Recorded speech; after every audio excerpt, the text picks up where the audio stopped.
best Pyramids View hotel, and I'm about to show you exactly why it is the best view of the pyramids. There's an old saying that if you drink water from the Nile, you'll be back here, and I'm back here now for my second time, and it's absolutely incredible. I mean, we're having breakfast at our hotel, and where else in the world do you get a view like this?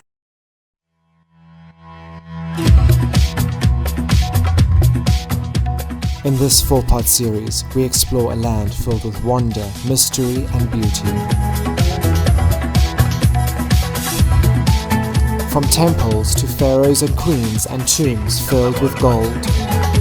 This is the burial chamber of the tomb of Seti I. Come with me as we trace through the history spanning over 7,000 years of ancient Egypt. La puissance de ton Dieu est assez grande.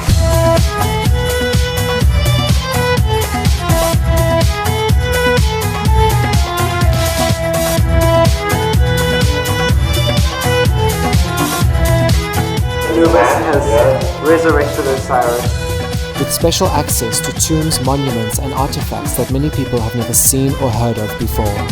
This is a very special tomb, so come on. What has happened here is the battle. And I have a little offering for Queen Nefertari. Nefertari of Egypt speaks thus. From the monuments of Ramses II, Ramses on his chariot with his horse shooting his bow and arrow, to the golden treasures of Tutankhamen. Incredible to be seeing this so up close. And the lesser known stories of this country.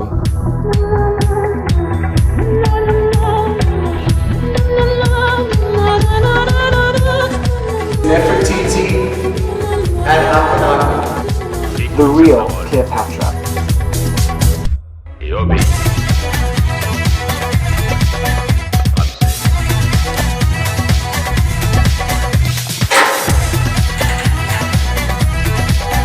I believe that I am inside this tomb. Egypt came to an end.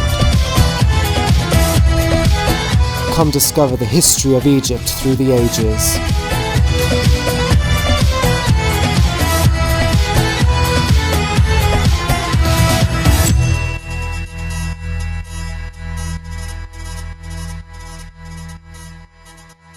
From the balcony here, we can see the entire Giza plateau. Just excuse the chickens. Okay, you can see the entire Giza plateau. You can see the pyramid for Khufu, his queens, the Khufu ship. Here's the Sphinx, the Valley Temple, the tombs of the pyramid builders. Then behind me here, we've got Khafra's pyramid, and then the pyramid for Menkura and his queen's pyramid. This is like so interesting to me. You can see like everyone's livestock is down here. They've got ducks, they've got goats, everything.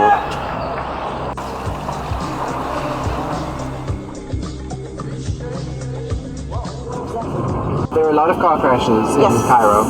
Sure. Yeah. Because I see like the traffic is crazy.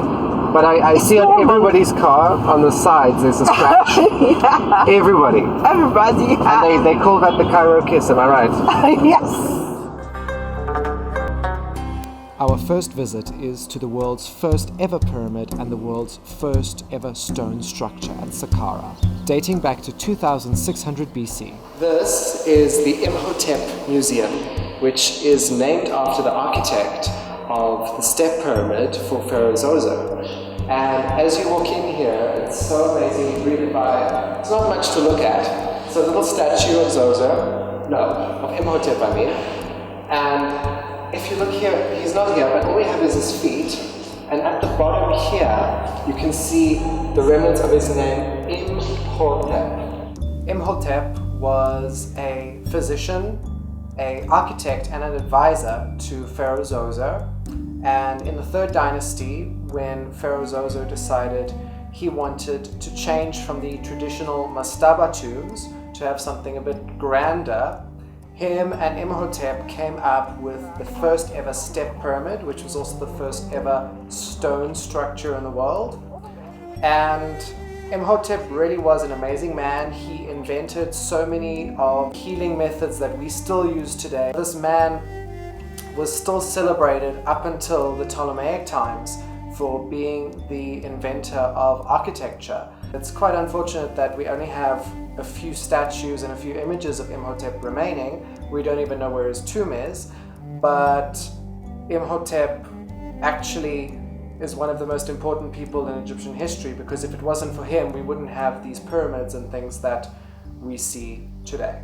This is from inside Zoser's step pyramid, am I correct? Exactly. Yes. This is actually from the mortuary, or the barrier room, of Zoser. With these amazing glass tiles. Tiles are arranged to look like hanging mats. Yes. Hanging mats on the wall.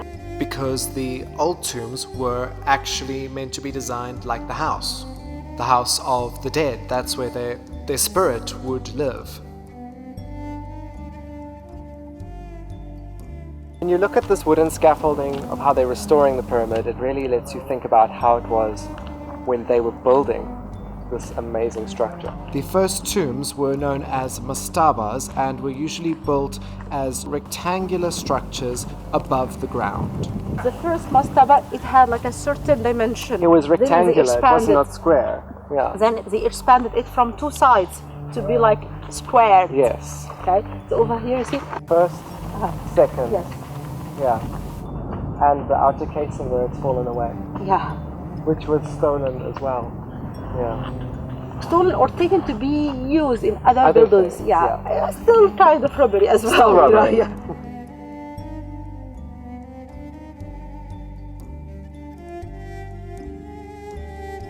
The Hepset festival was almost like a jubilee celebration for when the pharaoh had his 30th anniversary of being on the throne. Best preserved areas where we know that a pharaoh celebrated his jubilee was at Saqqara, at the step pyramid of Zoser. In the enclosure wall was where Zoser would celebrate his Hepset festival. It consisted of many different things that happened where, like the pharaoh had to chase a bull and had to run around the track so many times in the north and the south, showing that he's unified Egypt. And the Hepset festival, it was a very important part, and not all pharaohs got to do it, so it was very prestigious if you got to do it. This is the back section of the festival area for Yeah. Zoser. Of the Hepset court, Hepset actually. court. And it's very interesting to check, if from here, Yes. to check the ruins stated are King Zoser.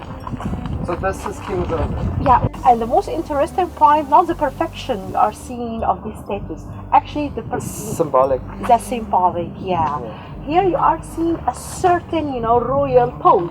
Yes. Yeah, the two hands holding like a scepter in front of him over here. And the same. Petah, it's both hands like that, like Petah. Petah. So you can imagine that maybe it was a statue of Petah or Zoser as Petah. Yes, exactly. So it worked for both. Petah, the god of the shadows and of medicine and... For craftsmen. Yes. And he was the main local god of Menf. The ancient Egyptians assigned a god for each province of Egypt. So the main god of this area is Petah. was Petah. They are like dummy buildings. They There's are nothing not inside. real. It's They are just for nothing show. inside. Just for show.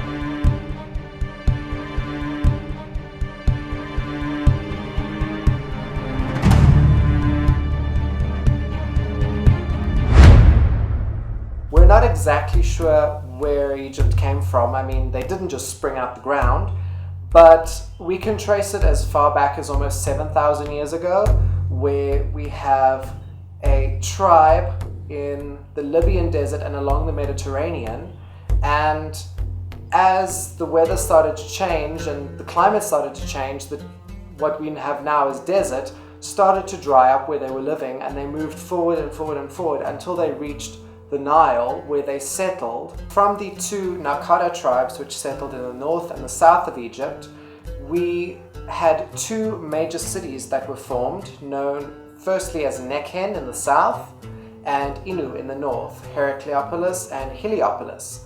And in Heracleopolis we have which is known as the first ever pharaoh, Pharaoh Nama, and Nama actually unified Egypt. He got his soldiers together and they went to the north and they had a battle, and this was recorded on the Nama palette, and he's the first pharaoh to rule Egypt as a unified Egypt. Try and have a look at the mastabas. Okay. Yeah, it's really interesting.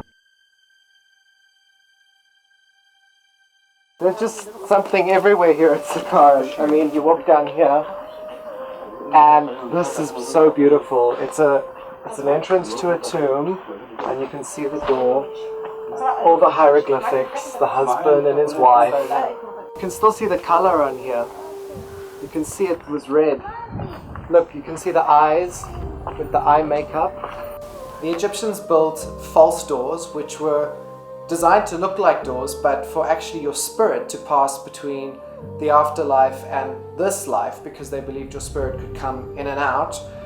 And Unas's wife had a very nice false door, and actually with the false doors, a lot of the time women would write down little letters, and they would, if they were angry with their husbands or if they wanted help with something, they'd write on the letter and they'd leave it at the false door, believing that the spirit would come and read the letter. In early dynasties, they would include in the tomb many figurines of deities, but apart from that, also figurines of workers who would do that specific job for you in the afterlife, including objects that you would use in your everyday life, such as your headrest.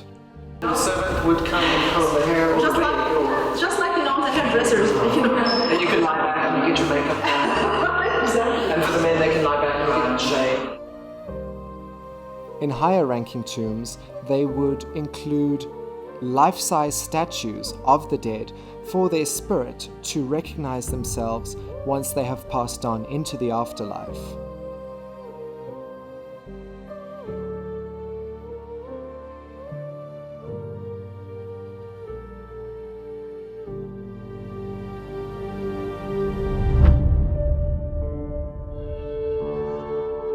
This is King Unas's causeway, and it leads to his pyramid, which is the first pyramid with text inside, and all of the mastabas for his children. In the 5th dynasty, when Pharaoh Unas was ruling Egypt, there was a famine, and this was recorded in his causeway. And actually, the famine didn't last too long because Unas came along and he built canals, and he started with, irrigation and building up farming systems. And this is actually recorded inside the son of Unas in his mastaba for Unas Ankh.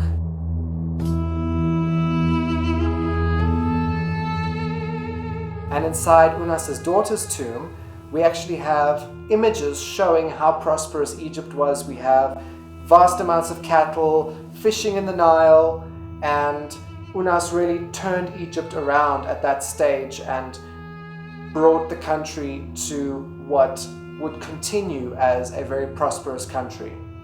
Like a special time of the year, so she's enjoying her time in such special. And it's showing that it's so prosperous. I mean, they're capturing all of these fish and crocodiles, and look at all of these cows. This is beyond beautiful.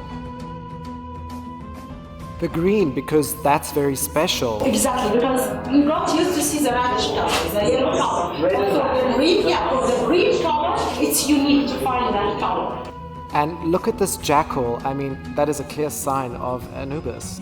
And he's climbing on the lotus and capturing the geese.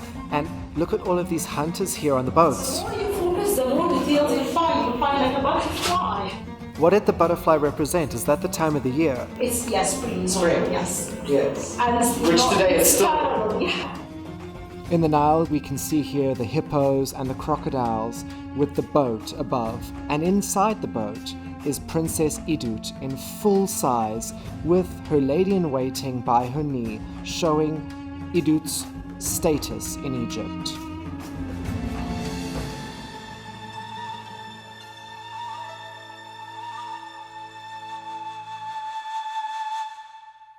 This is a very special tomb, so come look.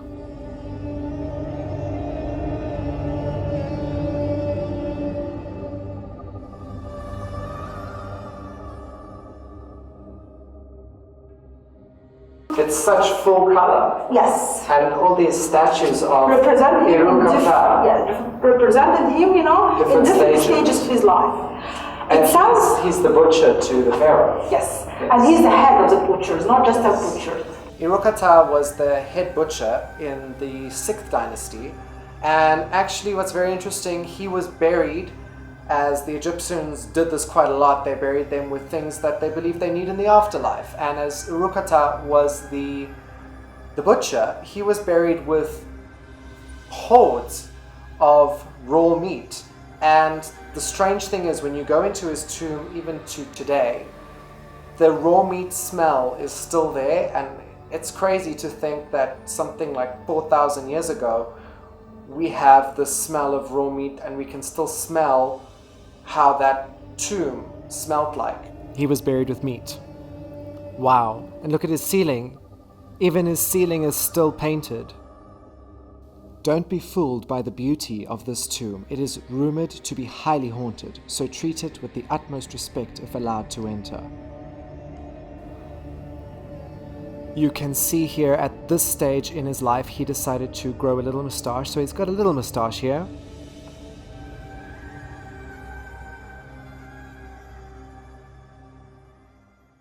So I can read a little hieroglyphics, and I want to read the cartouche over there. I want to see if I'm getting it right. Can you? I can.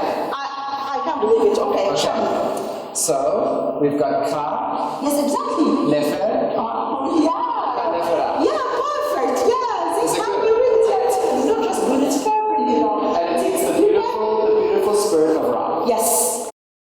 Pharaoh Pepi is actually quite an interesting character in the 6th dynasty, and he had a huge dislike for flies, actually almost a phobia, and he got one of his courtiers, and he had this man covered in honey every day to attract the flies, to keep the flies away from Pepi. And Pepi actually ruled for a very long time, so I feel quite sorry for whoever had to be covered in honey for almost like something 60 years or something like that. And his mummy is actually on display in the Imhotep Museum at Saqqara.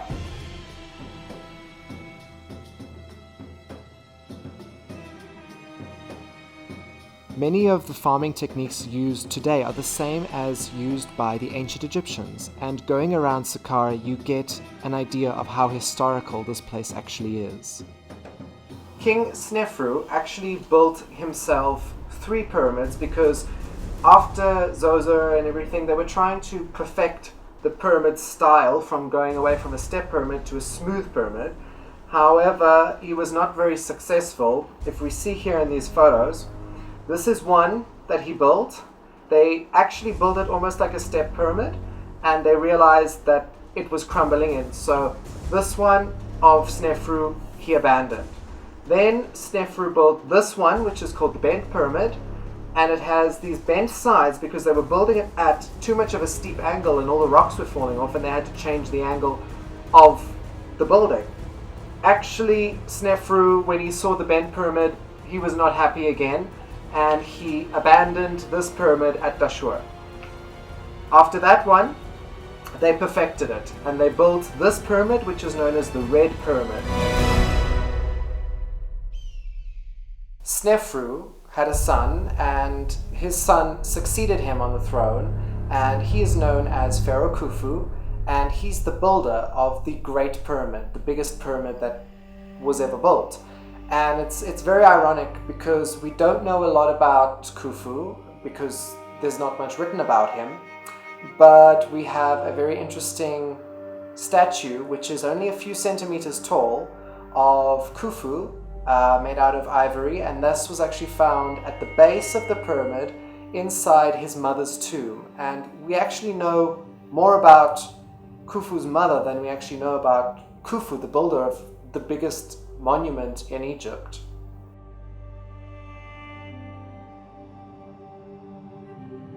This is an amazing view of the pyramids. You can see all 3 of these huge ancient monuments, and to be here, you know what, you cannot describe what it feels like. Pyramids were actually used as tombs for the pharaoh, and also for, the pharaoh's wives, the queens. It is a big myth that the pyramids were built by slaves. We have proof, we have tombs for the slaves.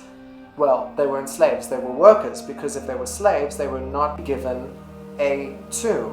They were looked after, they were paid, they got paid in food and beer and wine, and they had houses given to them where they could live with their families. So this whole thing that, the pharaohs were slave drivers and forced everyone to work, that's not true. During a certain part of the year, men would be called aside and they would go and work on the pharaoh's project, whether that was to build a temple or a pyramid. And they were workers, they got paid and they enjoyed what they did. You're going to go inside? Yeah. I have a phobia of going inside the pyramid. You haven't been? It's too bad because it's unbelievable. I'm so scared to go inside. I have a feeling that it's going to fall in on me, or I'm going to be cursed or something. But you were passing out there. Oh yeah, I'll go to the entrance. I won't go in. My friend, Sharon Haig, and Sharon has actually just completed her studies as an Egyptologist. So Sharon, tell me, what is it about Egypt that captured you? I think it started when I was young, when I was about 6 years old. Yeah. And my parents brought me here. My father was wearing a three-piece suit, and my mother was wearing a black dress with pearls and heels, and they climbed up there. And later on, they basically took me to Egypt when I was about 9, and my father would pretend to be Akhenaten, and my mother Nefertiti. They would dance, and they basically just brought me lots of books on ancient Egypt. And I am a lawyer, as you know, but I've never forgotten my love of Egypt, and I've always continued to be fascinated by it. I think it's a place that you can be fascinated by, your entire life. Yes. What is your hope for modern Egypt? My hope is that they will conserve the monuments. I think that's very important to discover the monuments, but I think it's very important to conserve sites such as these because they are the only ones. Yeah, and it will never be again. It will never be again, and it's very important for people to learn about these monuments in order to value them. I know you want to go inside the pyramids, so I better let you go. Absolutely. I'm too scared to go inside, I'm not going to go, but anyway, thank you. You have to come sometime. I will. Thank you. We'll go together. In the distance from the Great Pyramid, you can see a new structure being built, which is known as the Grand Egyptian Museum. It is set to open very soon and will surely be Egypt's greatest museum ever. At the Sphinx Valley Temple, which is just in front of the paws of the Sphinx, the Great Sphinx, we had these statues, which are beautiful, of Pharaoh Khafra, and they are made out of granite, and at the back of Khafra's head we have Horus holding Khafra's head, supporting him, and these statues are so amazing to look at. And just to think that there were 12 of these statues originally inside the Valley Temple. However, in this turbulent 4th dynasty family, before Khafra and his successor Menkura, came another son of Khufu, known as Djedefre.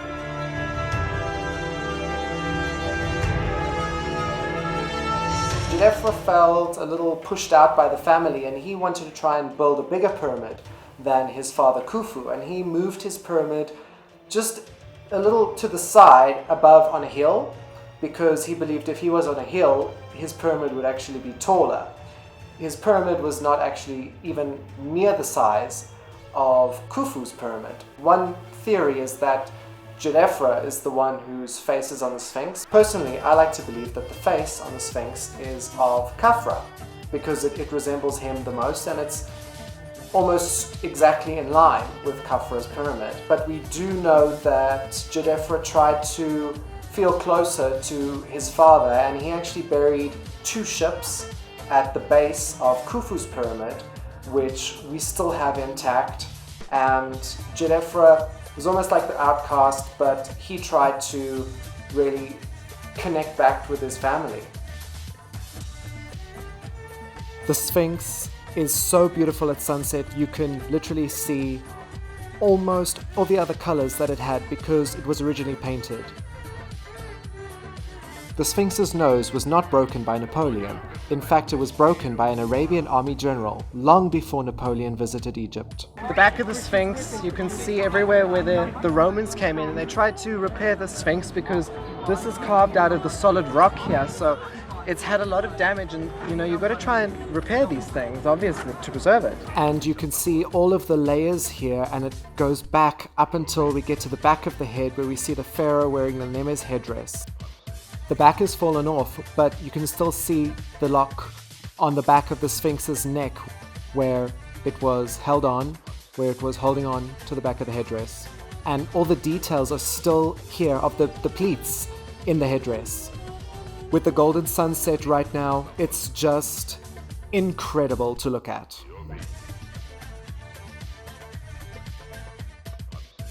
No one is quite sure of the function of the Sphinx. However, sphinxes were seen as the protector of sacred places, and as this is a sacred burial place, it would make sense to have a sphinx there. Sphinxes are also used as the symbol for Akhet, which is horizon, as in the pharaoh rising above as the sun.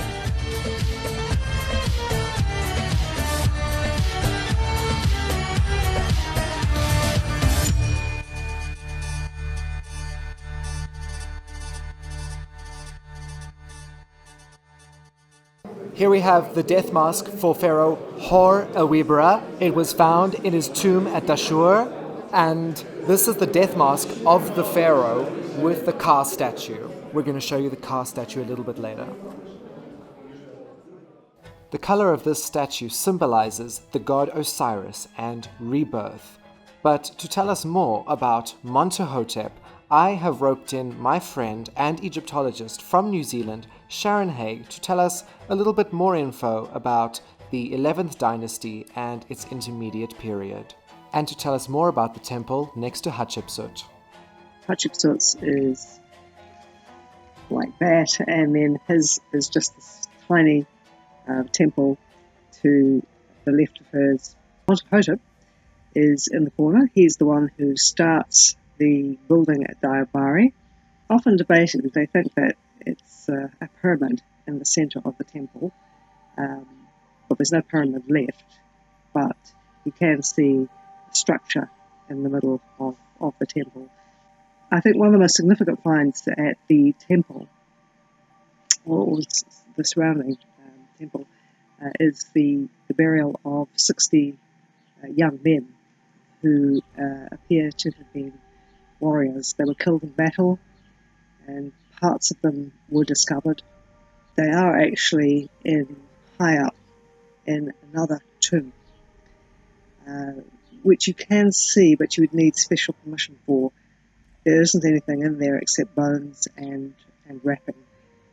I think you would need to be a Joanne Fletcher to get permission. Montuhotep's temple was a wonderful piece of art.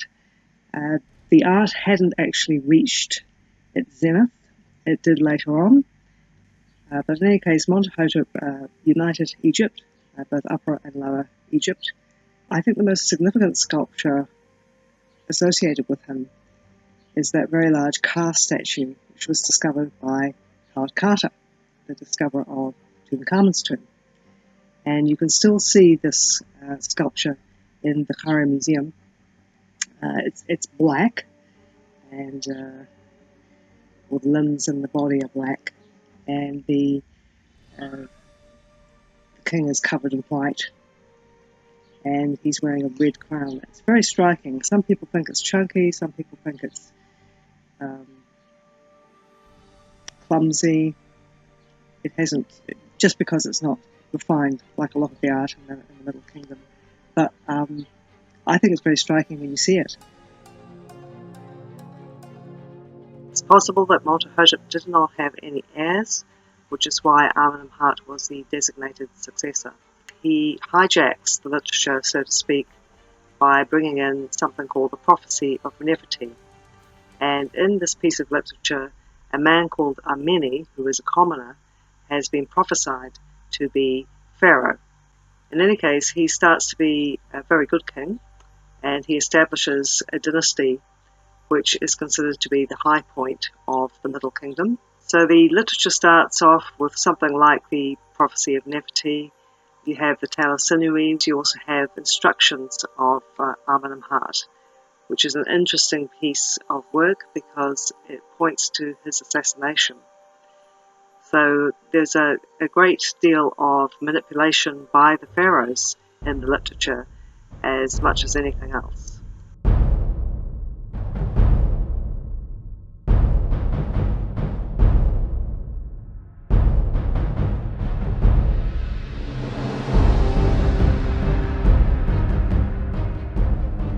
Elephantine Temple is on an island in the middle of the Nile, and at the moment it is closed to the public and it is being restored, and you can see where the original stones are and where they filled them in, and as you go along they've very kindly extended the old drawings with new drawings to show you what it used to look like.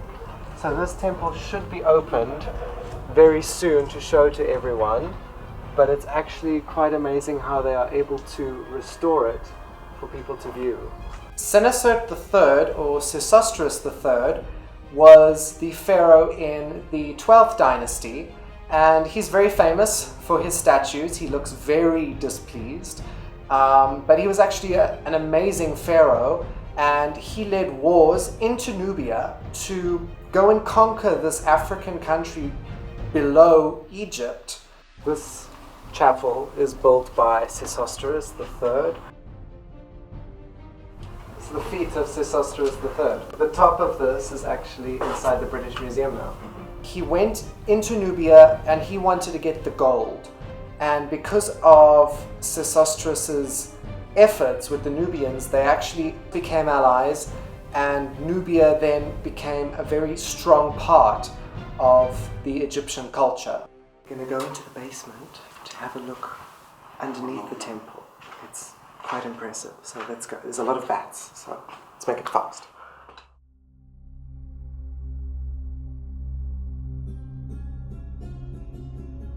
This tomb dates back to the 4th dynasty, and it is actually extremely rare to find a tomb, yet alone a tomb for a priest, underneath a temple.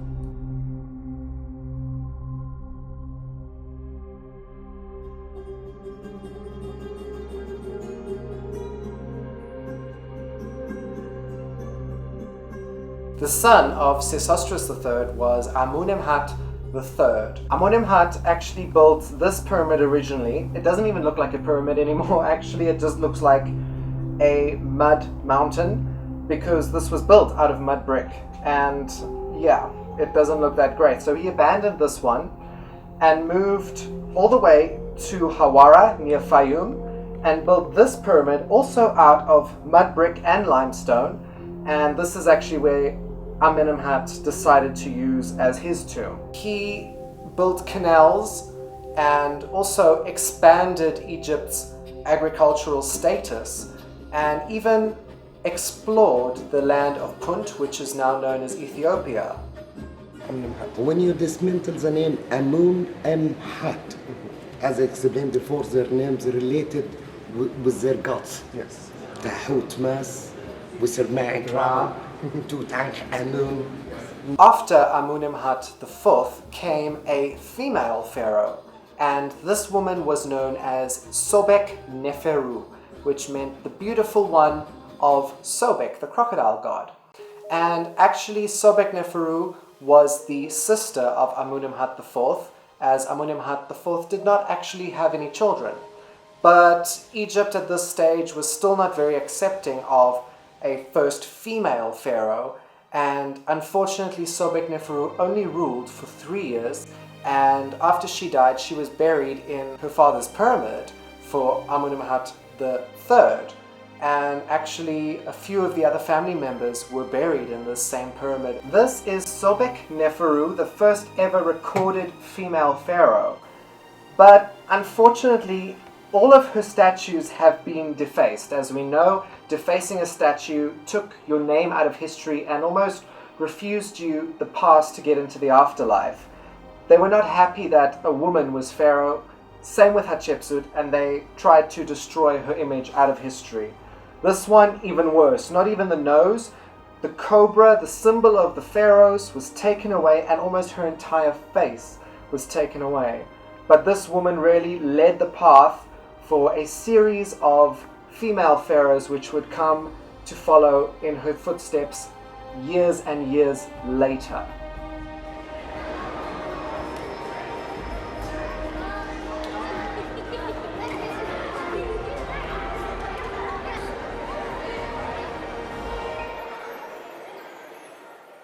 Along came the 13th dynasty. Horowibra actually ruled Egypt for 2 years, 7 months and 7 days. It's actually quite specific, but he didn't have enough time, obviously, in this 2 years, 7 months and 7 days to build his own pyramid.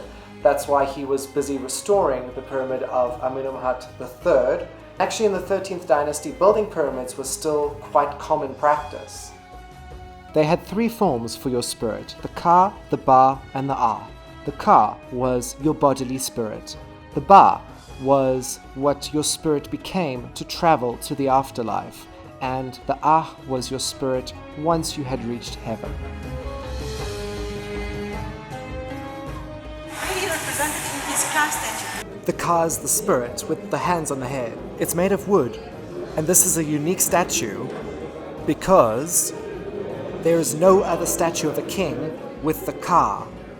And it's beautiful. His eyes are blue. And he's got the Osiris beard, which means he's passed on to the afterlife.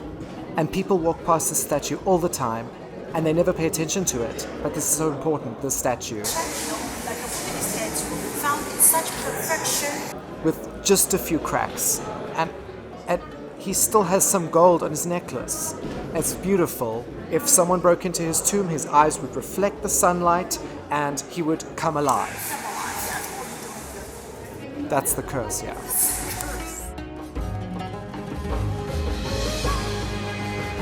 And he actually restored this pyramid of Amenemhat at Dashur using only a section for himself because it was a very short reign. And this is actually what his tomb looked like. This is a drawing of how they found his tomb. They would have come through here.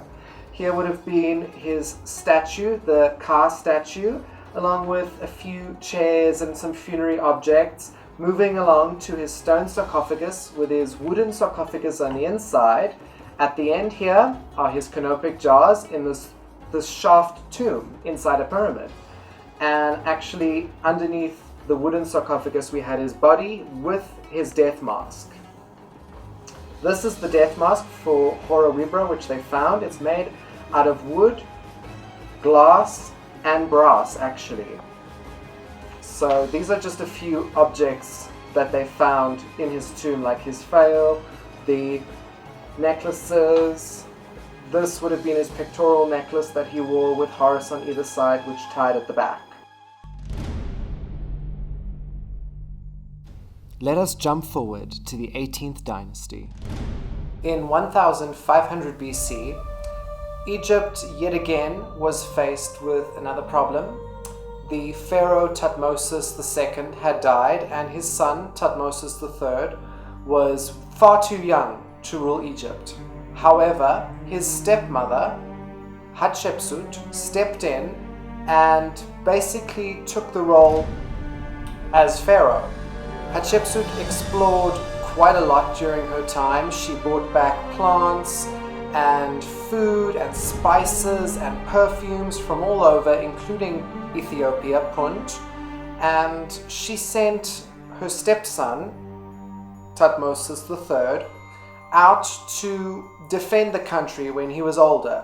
So she ruled the country and he defended it. Hatshepsut, she's one of 7 ladies had succeeded She was a pharaoh. to rule Egypt, but she dressed as a king, as a man, as a pharaoh. She was a very strong woman. No doubt, no doubt. But where we are right now, we can easily say love is supreme because this unique construction had been made by love. A man who was in love with her built it for her. That's right. It has been rumored that Hatshepsut had a male consort. Senenmut is speculated to be the father of Hatshepsut's daughter, Neferure, but we don't have this actually confirmed.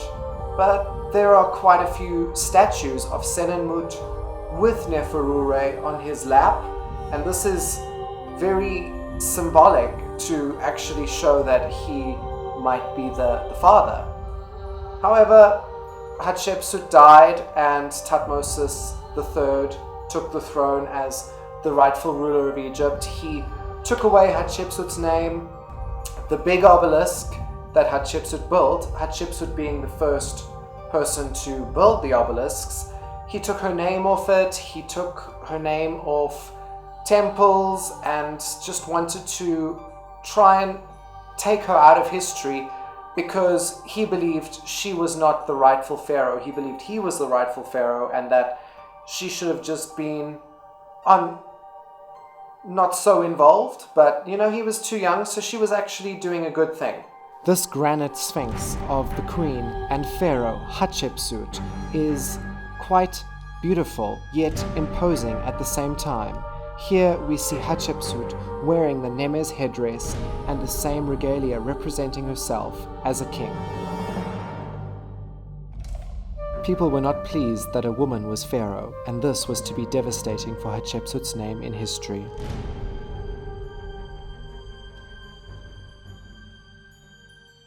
North of Luxor by 40 kilometers. Okay, so you From came village, far. from there, yes, far. They come specially to the from the village of Luxor. Nice to meet you guys. It's great to see people from Egypt having an interest in the monuments. It's very nice to see that. Yeah, بيقول لك انت ده حاجة كويسة انك تيجي وتشوفي الآثار بتاعت البلد وكده يعني. They come from far distance. They come from far to see Yes. it in their own country. Yes. That's really great. Okay. There's actually so much to see around the Yes. back here. And then from here you get an amazing view of the obelisk. It's here that Hatshepsut built the biggest of all her obelisks. Yes. They built a wall around Hatshepsut's Obelisk, obelisk to with hide just it. the tip sticking out. So only the priests could go in and read the story, Yes. but the public who would see it from far could not tell who it was. But who could remove the name of a pharaoh? Perhaps someone who knew that they were the rightful heir.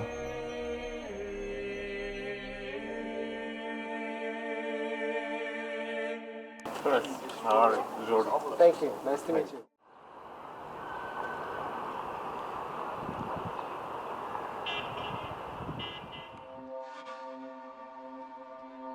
Behind me now is what would have been the biggest obelisk in Egypt and in fact the entire world, carved from one solid piece of granite here in this quarry in Aswan. But unfortunately, when they were chipping away to dig out this enormous piece of rock, they cracked it. So it was left abandoned, but it's actually a good thing because this lets us see how they actually built these things. We are not even sure who this obelisk was intended for, as it was abandoned and no cartouches, no hieroglyphics were carved on it, but I can't even begin to explain to you how big this structure is.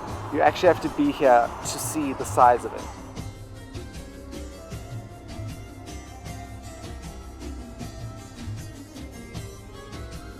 Sharing his name with the ibis-headed god, Thutmose III, the stepson of Queen Hatshepsut, ascended to the throne.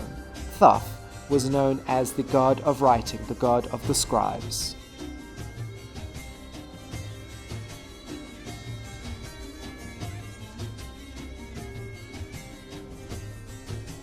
Thutmose III ruled for 54 years. He fought in 17 battles, the Battle of Megiddo being his biggest battle ever. He built around 50 temples and fortresses from Lower Syria down into Nubia. However, most of these are not standing anymore and destroyed because of the newly constructed Lake Nasser, which flooded these mud brick fortresses, and they've been lost to history forever.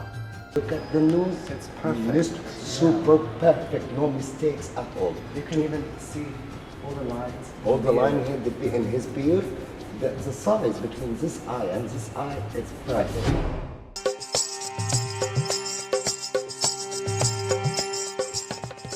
It's good. Thank you! I like it. Yeah. You see a lot of the problems here in Egypt. You see the poverty, you see everything. And you know, the press has not been great for Egypt in the last few years, but when you do something like this, you realize none of that actually matters. Everybody, even though they've got so many problems, everyone's happy, and it is a very beautiful country.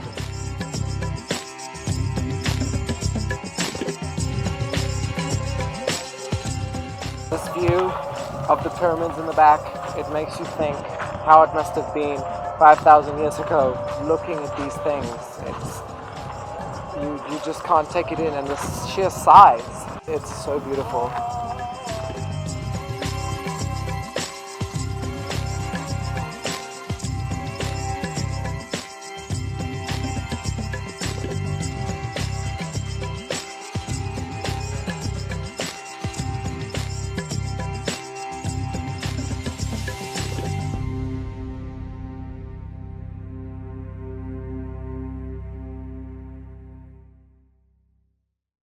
As we now leave the Pyramid Age behind, in part 2 we go in search of the ever-mysterious family of the 18th dynasty. And the eyes and the eyebrows have been made black. From the family quarrels of Thutmosis and Hatshepsut, It's like you can hear a pin drop. to the eccentric new ways of Akhenaten and his beautiful wife Nefertiti, the treasures and intrigue behind the story of Tutankhamun. Let's go inside into the burial chamber and the legacy of Tutankhamun's grandparents, Amenhotep and Queen T.